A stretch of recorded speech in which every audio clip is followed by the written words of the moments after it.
হযরত আলী রাদিয়াল্লাহু তাআলা আনহু তিনি একদিন মসজিদে ঘুমাইছেন, স্বপ্ন যুগে দেখতেছেন আল্লাহর নবীর পাশে বসা, নবীজিকে নিয়ে সাহাবায়ে কেরাম আরো অনেকেই বসা, হযরত আলীও বসা।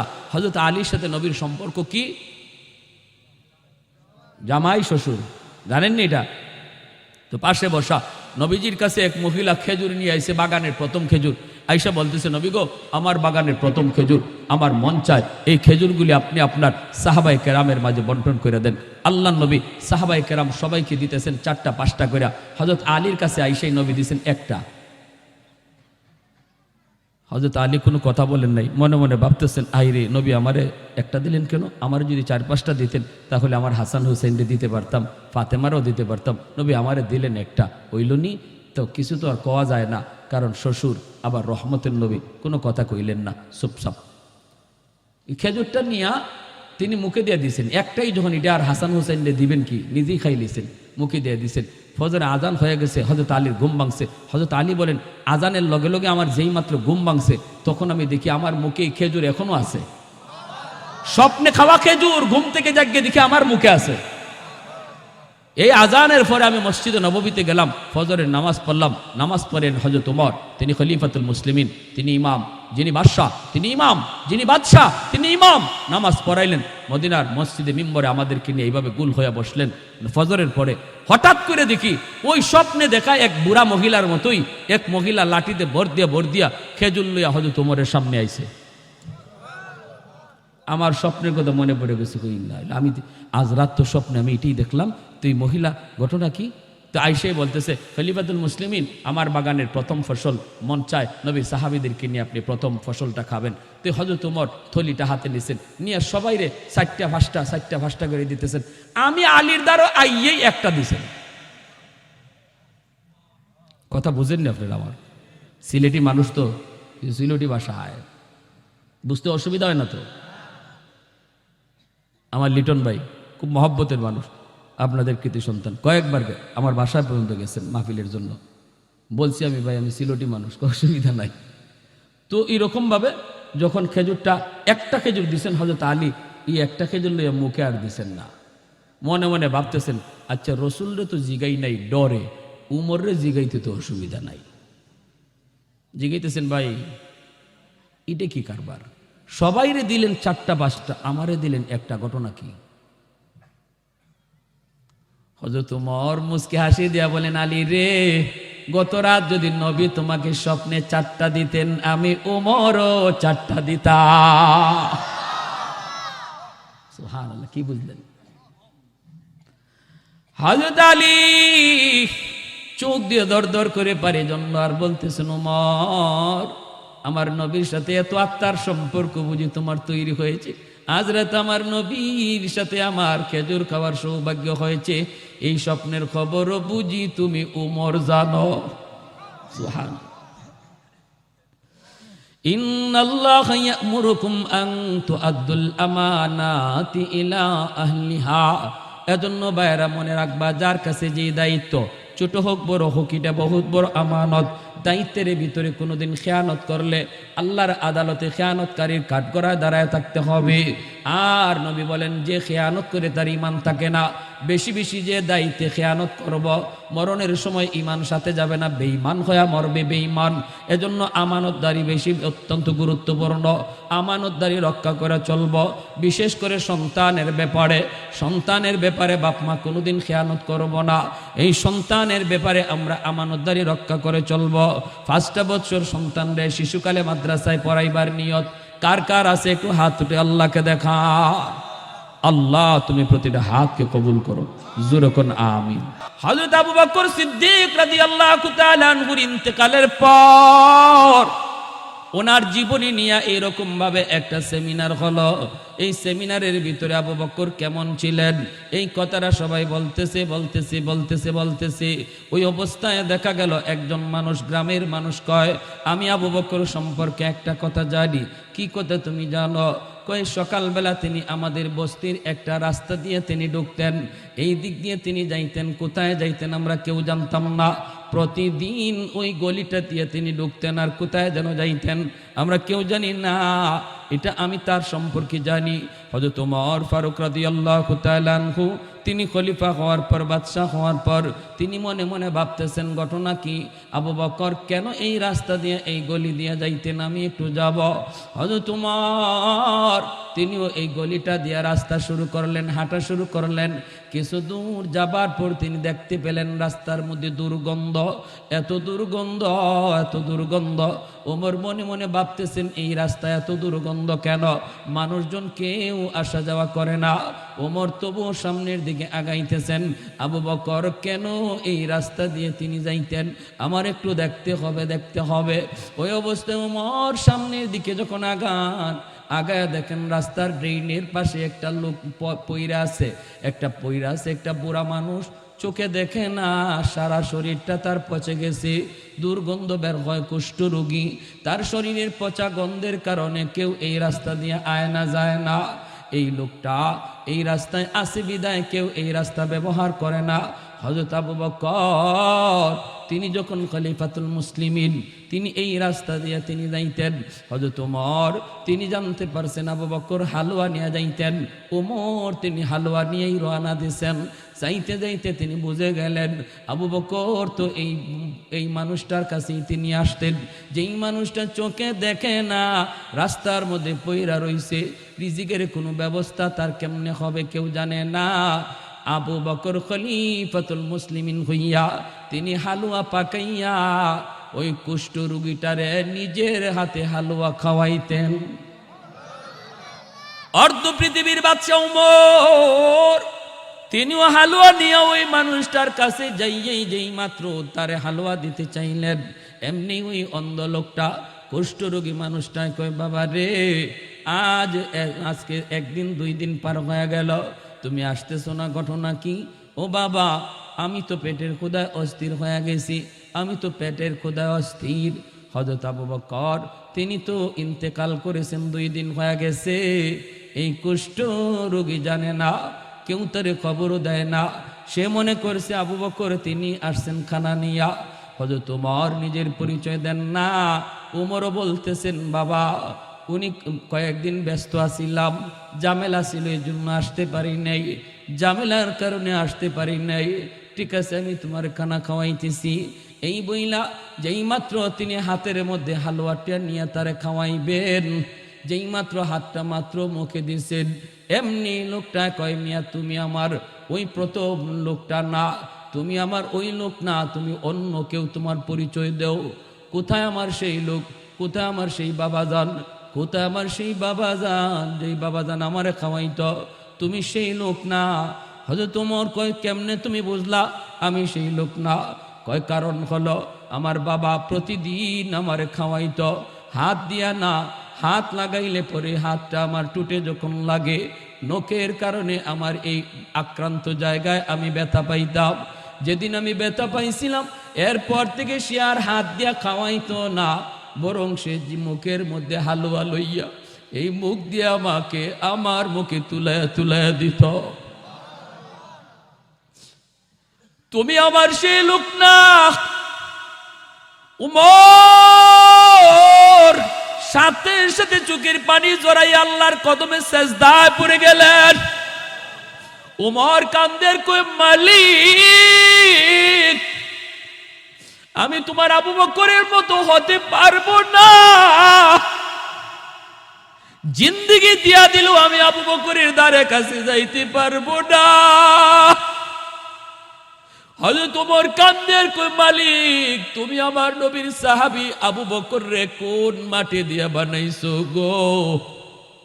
খলিফাতুল মুসলিমিন হইয়া নিজের মুখে হালুয়া লইয়া কুষ্ঠ রোগীরে খাওয়ায়া যায়। হযরত ওমর নিজের পরিচয় দিয়া কই, বাবা তোমার সন্তান যে তোমার এতদিন খাওয়াইছে জাননি সে কে? কই, বাবা আমারে কোনোদিন পরিচয় দেয় নাই, আমি প্রতিদিন বলছি বাবা তুমি কেডা আমার একটু কও, একদিনও নিজের পরিচয় দেয় না। হযরত ওমর কই, তিনি আর কেউ নন, তিনি ছিলেন মদিনার বাদশাহ, যার নাম আবু বকর। আজ 2 দিন হয় তিনি দুনিয়ার জগৎ ছেড়ে চলে গেছে। কয় তুমি কেডা? কয় আমি উমর। ভাইরা বন্ধুরা, এমনি লোকটা কয় বাবা উমর। আবু বকর আমারে কোনোদিন নিজের পরিচয় দিল না। আমি কিন্তু মুসলমান না, আমি একজন ইহুদি। কিন্তু আমার মনে মনে তামান্না ছিল আমি আবু বকরের হাত ধরে কালেমা পড়ে মুসলমান হব। আজকে সেই সুযোগটা তো পাইলাম না। তুমি উমর হাতটা বাড়ায় দাও। ইসলামের আদর্শ যদি এত সুন্দর হয়, আমার নবীর আদর্শ না জানি কত সুন্দর, আমার নবীর সাহাবীর আদর্শ যদি এত সুন্দর হয়, না জানি মায়ার নবীর আদর্শ কত সুন্দর। আমাকে তাড়াতাড়ি হাতটা বাড়ায়া কালেমা পড়ায়া মুসলমান বানায় দাও। ভাইয়ের আমার জন্য বলতেছিলাম, আদর্শ শিখায় গেছেন আমার নবী, নবীর সাহাবীরা। আজকে সেই নবীর আদর্শ তুমি গ্রহণ করো না। ডারউইনের মতবাদ তোমার বাচ্চারা পড়ায়, অথচ তোমার গায়ে লাগে না। আমার নবীর আদর্শ বাদ দিয়া ডারউইনের মতবাদ তোমার বাচ্চারে পড়ায়। মানুষ বানর দিকে হয়েছে, এই শিক্ষা আজকে তোমার সন্তানরা দেয়, অথচ তুমি বাবা হয়ে প্রতিবাদ করলা না। প্রতিবাদ সব আলেম ওলামারে দিয়া দিলা। জবাব দিবা কি কাল কিয়ামতের ময়দানে আমার নবীর সামনে? পরিচয় দিবা কেমন করে? আমি আজ মুসলিম, কি করে পরিচয় দিবা? কি করে পরিচয় দিবা? এই বাপ মারি সন্তান আল্লাহর আদালতে দাঁড় করাবে। এই বাপ মারি সন্তান আল্লাহর আদালতে দাঁড় করায় কইব, আল্লাহ আমার বাপরে ডাকো, মারে ডাকো। কি পড়াইছে আমারে, কি শিখাইছে? যা শিক্ষার কারণে আজ আমি ইসলাম থেকে দূরে সরে গেলাম। হযরত আবু ফারুক, ওমর ফারুক রাদিয়াল্লাহু তাআলা আনহু, তিনি ওই বাচ্চাগুলির খাওন দিয়া মহিলাকে তিনি আটার বস্তা বুঝায়া দিয়া হযরত ওমর তিনি দরজার বাহিরে চলে আসলেন। বাচ্চাগুলি মনের আনন্দে হাসতেছে, আনন্দ করতেছে। আর বাচ্চাগুলি কইতেছে, আম্মা মনে হয় মুসাফির, মুসাফির না, মনে হয় মুসাফির বেশি আল্লাহ ফেরেশতা পাঠাইছে। আল্লাহু আকবার। মুসাফির বেটে আল্লাহ মনে হয় ফেরেশতা পাঠাইছে। মাও খুশি, বাচ্চাগুলোও খুশি। ওই অবস্থায় সবাই আনন্দে বাচ্চাগুলি খানা খায়। হযরত ওমর দরজার পাশে দাঁড়াইয়া কান লাগায় লাগায় তিনি শুনতেছেন।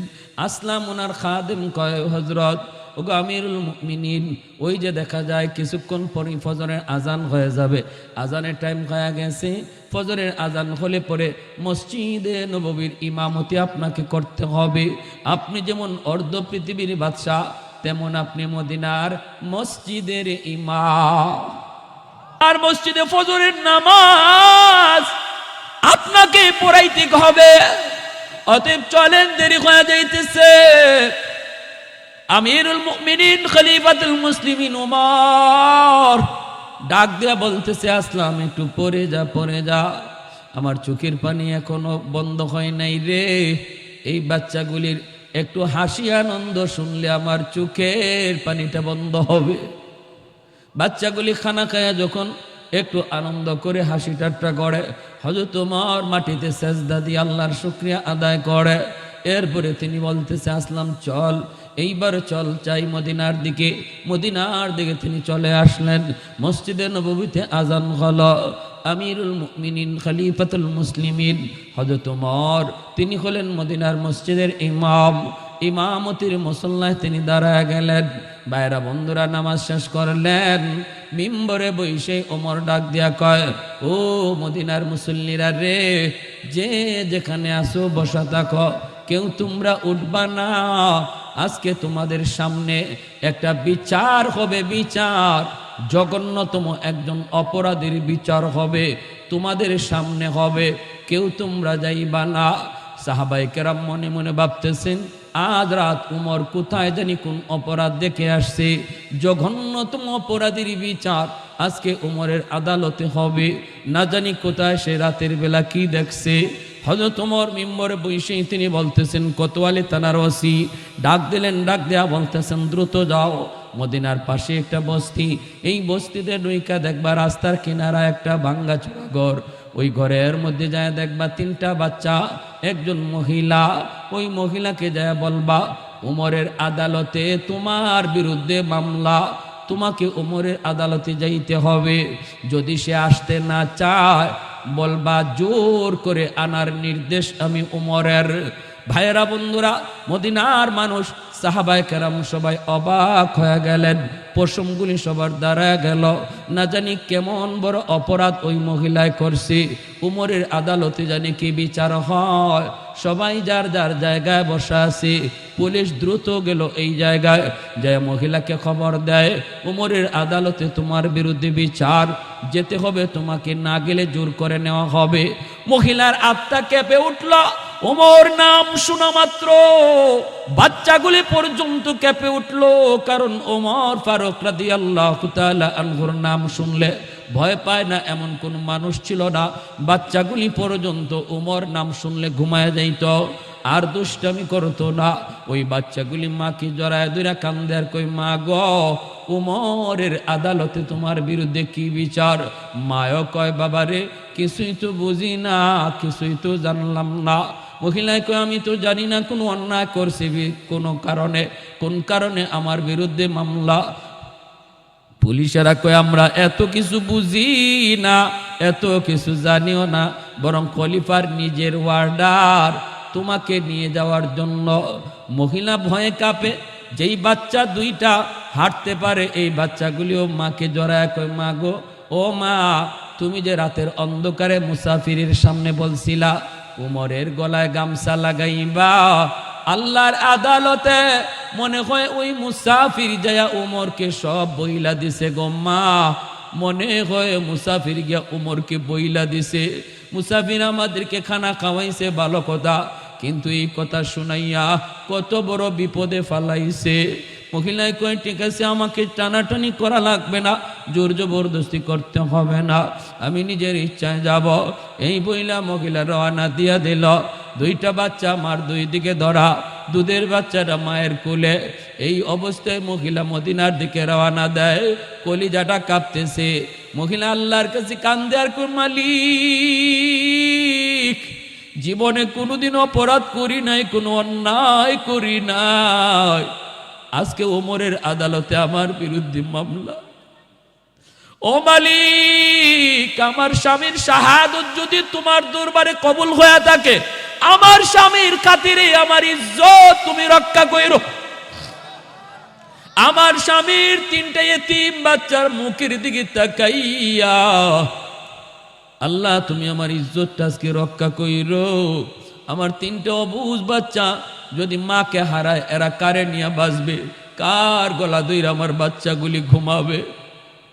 এই বইলে বইলে মহিলা সেই মদিনার দিকে রওনা দেয়া দেয়। ভাইরা বন্ধুরা, আসতেছে এই দিকে হযরত ওমর মিম্বরে বসে অপেক্ষায়। মদিনার মসজিদে যেই মাত্র ঢুকবে, ওমর দেখে ফেলছেন দরজার পাশে, হাত দিয়ে ইশারা দিয়া বলেন, মাঝখান দিয়া রাস্তা করে দাও, তোমরা মাঝখান দিয়া রাস্তা করে দাও। মহিলা গেইটের ভিতরে ঢুইকেই ঝাপসা ঝাপসা তাকায় দেখে মিম্বরে যেই মানুষটাকে বসা দেখা যায়, ইনি তো অবশ্যই ওমর, ইনি তো অবশ্যই আমিরুল মুমিনিন, কিন্তু চেহারাটা গত রাতের মুসাফিরের মতো। ভয়ে অন্তরা আত্মা কাইপা উঠল। মহিলা আরো ভয় পেয়ে গেল। হায়, আমি গত রাত যারে মুসাফির মনে কইরা ওমরকে গালি দিয়েছিলাম, ওমরের ব্যাপারে মামলার কথা বলেছিলাম, ইনি তো মুসাফির না, ইনি তো ওমর। তাহলে ওমরকেই বুঝি আমি এত শক্ত কথা বলছি? না জানি গো মালিক, আজকে আমার গর্দান যায় বুঝি, আজ বুঝি আমার কি শাস্তি হয়, কি শাস্তি হয়। ওমর এত গরম, এত গরম। মহিলা ভয়ে ভয়ে মসজিদের দিকে ঢুকতেছে। বাইরা বন্ধুরা, বোরকা পরা আল্লাহর বান্দি, 2টা বাচ্চা, দুধের বাচ্চাটা কুলে মদিনার মিম্বরের পাশে আইসা যেই মাত্র মহিলা দাঁড়াইল, দাঁড়ায় বলতেছে, আমিরুল মুমিনিন, আমি অন্যায় কিছু বলি না, আমি যা বলছি ঠিক বলেছি। এতে যদি আমার ফাঁসি হয়, ওমরের আদালতে ফাঁসি হবে, আমি মানতে রাজি। এই বলতেই হযরত ওমর তিনি মিম্বর থেকে দাঁড়ায়া গলার মধ্যে গামছাটা লাগাইয়া, গামছা দিয়ে নিজের গলাটারে বান্ধা, এই গামছার আরেকটা মাথা ওই মহিলার হাত ধরায় দিয়া কাঁদতেছেন ওমর, আর বলতেছেন, মা তুমি ওমরের গলায় গামছা লাগাইয়া দুনিয়ার জমিনের এই পাশ ওই পাশ তুমি ঘোরাও, আমার বাধা নাই, তবু আল্লাহর আদালতে গামছা লাগাইও না। কেন ওমর তোমার খবর নিল না? কেন তোমার পরিবারের খবর নিল না? এই অপরাধে ওমরের যা খুশি তোমার মন চায় দুনিয়াতে করো, আমি ওমর বাধা দেব না। আমি নিজেই গলায় গামছা লাগাই দিলাম, তবু আমার মালিকের আদালতে আমারে তুমি ধরা খাও না, কারণ আমি ওমর এমনি আমার মালিকরে বুঝ দিতে পারবো না। কেন আমার কাঁধে এত বড় দায়িত্ব আল্লাহ আমারে দিল? আমি এই দায়িত্বের উপযুক্ত না, আমি এই দায়িত্বের উপযুক্ত না। মদিনার মানুষ, আমার দায়িত্ব তোমরা বুঝো, আমাকে মুক্ত করো, আমাকে মুক্ত করো। দুনিয়ার মাত্র 60-70 বছরের হায়াতের জীবনের এই দায়িত্ব, এই বুঝা মাথায় লইয়া আমি এত বড় আল্লাহর আদালতে হাজিরা দিতে চাই না। আমারে বাঁচাও, আমারে বাঁচাও। আর আমার ইন্তেকালের পর আমার পরিবারের কাউরে তোমরা এই দায়িত্ব দিও না, এই দায়িত্ব দিও না। ভাইরা বন্ধুরা, মহিলার সাথে সাথে মাটিতে পইরা আল্লাহর কদমে সেজদা দেয়া কয়, মালিক এইবার বুঝে আসছে কেন তোমার হাবিব বলেছিলেন আমি নবীর পরে যদি কেউ নবী হতো সে উমর। আরে কুজুরে কোন সুবহানাল্লাহ। এজন্য আমার ভাইরা, দায়িত্ব এত বড় জিনিস, এই দায়িত্বের ভিতরে অবহেলা করবেন না। বাপ মার বহুত বড় দায়িত্ব সন্তানের ব্যাপারে। যে উমরের কোনো মূল্য ছিল না, উটের রাখাল ছিলেন, উটের রাখাল, উটের পিছনে দাঁড়ায় থাকতেন, উটের পিছনে দাঁড়ায় থাকতেন সূর্যের আলো থেকে বাঁচার জন্য মরুভূমিতে উটের ছায়ার মধ্যে তিনি দাঁড়ায় থাকতেন। উটে এরকমভাবে গোবর প্রস্রাব করলে মাথার মধ্যে পড়ত। সেই উমরের কোনো মূল্য ছিল না। উমর যখন মদিনার বাদশাহ হলেন, একদিন ওই ময়দান দিয়া তিনি যাইতেছেন সাহাবায়ে কেরাম লইয়া, ওই ময়দানের দিকে তাকায়া উমর চোখের পানি ধরায় কান্দে। সাহাবীরা কে, উমর কেন কান্দ? উমর বলতেছে, আমি একদিন এই মাঠে উটের রাখাল ছিলাম, আমার নবীর সংস্পর্শে আসার দ্বারা আজ আল্লাহ আমাকে মদিনার বাদশাহ বানায়া দিছে। এত দামি, এত দামি, এত দামি আল্লাহ আমাকে বানাইছে। আমার নবী রহমতের নবীর সাথে এত আত্মার সম্পর্ক তৈরি হয়ে গেছিল রে আমার ভাই। মায়ার নবী রাতের বেলা স্বপ্ন যুগে কার সাথে দেখা করেন?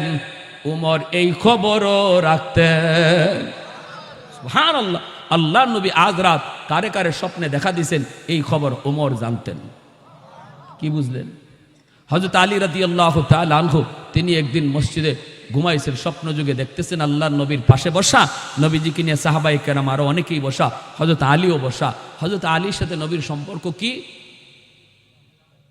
জামাই শ্বশুর, জানেননি এটা? তো পাশে বসা নবীজির কাছে এক মহিলা খেজুর নিয়ে আইছে, বাগানের প্রথম খেজুর। আইসা বলতেছে, নবী গো, আমার বাগানের প্রথম খেজুর, আমার মন চায় এই খেজুরগুলি আপনি আপনার সাহাবায়ে কেরামের মাঝে বন্টন করে দেন। আল্লাহ নবী সাহাবায়ে কেরাম সবাইকে দিতেছেন 4টা-5টা করে। হযরত আলীর কাছে আইসাই নবী দিয়েছেন একটা। হযরত আলী কোনো কথা বলেন নাই, মনে মনে ভাবতেছেন, আইরে নবী আমারে একটা দিলেন কেন? আমার যদি 4-5টা দিতেন তাহলে আমার হাসান হুসেনকে দিতে পারতাম, ফাতেমারও দিতে পারতাম। নবী আমারে দিলেন একটা, হইলনি তো কিছু তো আর কওয়া যায় না, কারণ শ্বশুর আবার রহমতের নবী, কোনো কথা কইলেন না, চুপচাপ। খেজুরটা নিয়া তিনি মুখে দিয়ে দিয়েছেন একটাই, যখন এটা আর হাসান হুসেনকে দিবেন কি, নিজেই খাই লিছেন, মুখে দিয়ে দিয়েছেন। ফজরে আজান হয়ে গেছে, হযরত আলীর ঘুম ভাঙছে। হযরত আলী বলেন, আজানের লগে লগে আমার যেই মাত্র ঘুম ভাঙছে, তখন আমি দেখি আমার মুখে খেজুর এখনো আছে। স্বপ্নে খাওয়া খেজুর ঘুম থেকে জাগিয়ে দেখি আমার মুখে আছে। এই আজানের পরে আমি মসজিদে নববীতে গেলাম, ফজরের নামাজ পড়লাম। নামাজ পড়েন হযরত ওমর, তিনি খলিফাতুল মুসলিমিন, তিনি ইমাম। যিনি বাদশাহ তিনি ইমাম, যিনি বাদশাহ তিনি ইমাম। নামাজ পড়াইলেন মদিনার মসজিদে মিম্বরে, আমাদেরকে নিয়ে এইভাবে গুল হয়ে বসলেন। ফজরের পরে হঠাৎ করে দেখি ওই স্বপ্নে দেখা এক বুড়া মহিলার মতোই এক মহিলা লাঠিতে ভর দিয়া খেজুর লইয়া হযরত ওমরের সামনে আইছে। আমার স্বপ্নের কথা মনে পড়ে গেছে, আমি আজ রাত তো স্বপ্নে আমি এটাই দেখলাম। তুই মহিলা, ঘটনা কি? তো আইসে বলতেছে, খলিফাতুল মুসলিমিন, আমার বাগানের প্রথম ফসল, মন চায় নবী সাহাবীদেরকে নিয়ে আপনি প্রথম ফসলটা খাবেন। তো হযরত ওমর থলিটা হাতে নিছেন, নিয়ে সবাইরে 4টা 5টা করে দিতেছেন। আমি আলীর দ্বারও আইয়েই একটা দিছেন। কথা বুঝেন না আপনারা? আমার সিলেটি মানুষ তো, সিলেটি ভাষা হয়, বুঝতে অসুবিধা হয় না তো? আমার লিটন ভাই খুব মহব্বতের মানুষ, আপনাদের কৃতি সন্তান, কয়েকবার আমার বাসায় পর্যন্ত গেছেন মাহফিলের জন্য। বলছি আমি, ভাই আমি সিলেটি মানুষ, অসুবিধা নাই। তো এরকমভাবে যখন খেজুরটা, একটা খেজুর দিছেন হযরত আলী, এই একটা খেজুর লইয়া মুখে আর দিছেন না। মনে মনে ভাবতেছেন, আচ্ছা রসুলরে তো জিগাই নাই ডরে, উমররে জিগাইতে তো অসুবিধা নাই। জিগাইতেছেন, ভাই এটা কি কারবার? সবাইরে দিলেন 4টা 5টা, আমারে দিলেন একটা, ঘটনা কি? হযরত ওমর মুস্কি হাসি দিয়া বলেন, আলী রে, গত রাত যদি নবী তোমাকে স্বপ্নে 4টা দিতেন, আমি ওমরও 4টা দিতাম। সুবহানাল্লাহ, কি বুঝলেন? হযরত আলী চোখ দিয়ে দর করে পারে জন্য আর বলতেছেন, ওমর, আমার নবীর সাথে এত আত্মার সম্পর্ক বুঝি তোমার তৈরি হয়েছে। আজ রাত আমার নবীর সাথে আমার খেজুর খাওয়ার সৌভাগ্য হয়েছে, এই স্বপ্নের খবরও বুঝি তুমি ওমর জানো। সুবহানাল্লাহ। ইন্নাল্লাহা ইয়া'মুরুকুম আন তুআদ্দুল আমানাতি ইলা আহলিহা। এজন্য ভাইরা মনে রাখবা, যার কাছে যে দায়িত্ব, ছোট হোক বড় হোক, এটা বহুত বড় আমানত। দায়িত্বের ভিতরে কোনোদিন খেয়ানত করলে আল্লাহর আদালতে খেয়ানতকারীর কাঠগড়ায় দাঁড়ায় থাকতে হবে। আর নবী বলেন, যে খেয়ানত করে তার ঈমান থাকে না। বেশি বেশি যে দায়িত্বে খেয়ানত করব, মরণের সময় ঈমান সাথে যাবে না, বেঈমান হয়ে মরবে বেঈমান। এজন্য আমানতদারি বেশি অত্যন্ত গুরুত্বপূর্ণ। আমানতদারি রক্ষা করে চলব, বিশেষ করে সন্তানের ব্যাপারে। সন্তানের ব্যাপারে বাপ মা কোনোদিন খেয়ানত করব না। এই সন্তানের ব্যাপারে আমরা আমানতদারি রক্ষা করে চলব। 5টা বছর সন্তানরে শিশুকালে মাদ্রাসায় পড়াইবার নিয়ত কার কার আছে? একটু হাত উঠে আল্লাহকে দেখা। আল্লাহ তুমি প্রতিটা হাতকে কবুল করো, জোরে কোন আমিন, আরো জোরে বলেন আমিন। সন্তানকে মাদ্রাসায় 5 বছর পড়ান, 5টা বছর শিশুকালে ভর্তি করেন, এর পরে আপনি বানাইয়েন যা বানাইবার, কোনো অসুবিধা নাই। আর যদি আলেম হাফেজ বানাইবার নিয়ত করতে পারেন, তাহলে তো নূরুন আলা নূর, ঠিক না ভাই? নূরুন আলা নূর। সন্তান কি, সন্তানের হাতের কামাই আমার খাইতে হবে, এই চিন্তাটা বাদ দিয়া দেন। মনে করেন যে এই সন্তানকে আমি একটা দুনিয়াতে আমার একটা সম্পদ রেখে গেলাম, আখেরাতের পুঁজি, ঠিক না? আখেরাতের পুঁজি বানায়া যান। যদি হাফেজে কোরআন বানান, আলেমে দিন বানান, হাসরের মাঠে আল্লাহ বলবো, কই আমার কোরআনের হাফেজের বাপ মা? হাসরবাসী নবীর বাবারাও পরিচয় দিবে, এরপরও আল্লাহ নিজের হাতে মুকুট পরাবে না, কিন্তু একজন হাফেজে কোরআন আলেমের বাপ মার মাথায় আল্লাহ নিজের হাতে মুকুট পরায় দেবে। মান কারাআল কুরআন ওয়া আমিলা বিমা ফিহি উলবিসা ওয়ালিদাহু তাজান ইয়াউমাল কিয়ামা দাউহু আহসানু মিন দাউই শামস। ধন্য ওই বাবা, ধন্য ওই মা, যেই বাপ মার সন্তান হাফেজ কোরআন হয়েছে, আলেমে দ্বীন হয়েছে। হাসরবাসী দেখবে আল্লাহ কারে জন্য খুঁজতেছে, কারে জন্য খুঁজতেছে। যখনই আল্লাহ হাফেজ কোরআনের মা আর বাবারে পাবে, তখনই আল্লাহ নিজের হাতে মুকুটটা পরাইয়া দেবে। হাসরবাসী অবাক হবে। দুনিয়াতে আপনাকে মানুষ নাম ধরে ডাক দেয় নেই, যেহেতু হাফেজে কোরআনের বাবা ডাক দিছে, ও হাফেজ সাহেবের আব্বা, ও মুফতি সাহেবের মা। হাসরের মাঠে আল্লাহ হাফেজে কোরআনের আলেমে দিনের বাপ মারের নাম ধরে ডাক দিবে না, ও আব্দুর রহিম আব্দুল করিমকে ডাক দিবে না। আল্লাহ বলবে, দুনিয়াতে মানুষ তোমার হাফেজ সাহেবের আব্বা কইছে, আমি আল্লাহ হাসরের মাঠে তোমার হাফেজ সাহেবের আব্বা কইয়াই ডাক দিব। হাফেজ কোরআনের আব্বা কই আল্লাহ ডাক দিব, নাম ধরে আল্লাহ ডাক দিবে না। এতটা ইজ্জত, এতটা সম্মান দিবে একজন আলেমের বাপ মাকে। তাহলে নিয়ত করতে কোনো অসুবিধা আছে? অসুবিধা আছে? সন্তানকে আপনি সম্পদ দিয়া যান, বাবা তোমার টাকা কামাই করার কোনো টেনশন করা লাগবে না, আমি বাবা হালাল পথে কামাই করে দিয়া গেলাম, তুমি শুধু কোরআন পড়ো, তুমি শুধু আল্লাহকে চিনো, তুমি শুধু হাদিস পড়ো, জগতের বিখ্যাত মুহাদ্দিস হও, জগতের বিখ্যাত মুফাসসির হও, মুখটা ফুলায়া বলতে পারবো আল্লাহ আমি কোরআনের হাফেজের বাবা। পারি না এই নিয়তটা করতাম ইনশাআল্লাহ? কারা কারা নিয়ত করতে পারি একটু হাত তুলে দেখান। আল্লাহ তুমি প্রতিটা হাত কবুল করো। যারা পারবো না, যারা দাদা হওয়ার সুযোগ আছে, হাফেজ সাহেবের নানা হওয়ার সুযোগ আছে, আমরা হাফেজ কোরআনের দাদা হওয়ার নিয়ত করব, হাফেজ কোরআনের নানা হওয়ার নিয়ত করব ইনশাআল্লাহ। আল্লাহ তৌফিক দান করুন।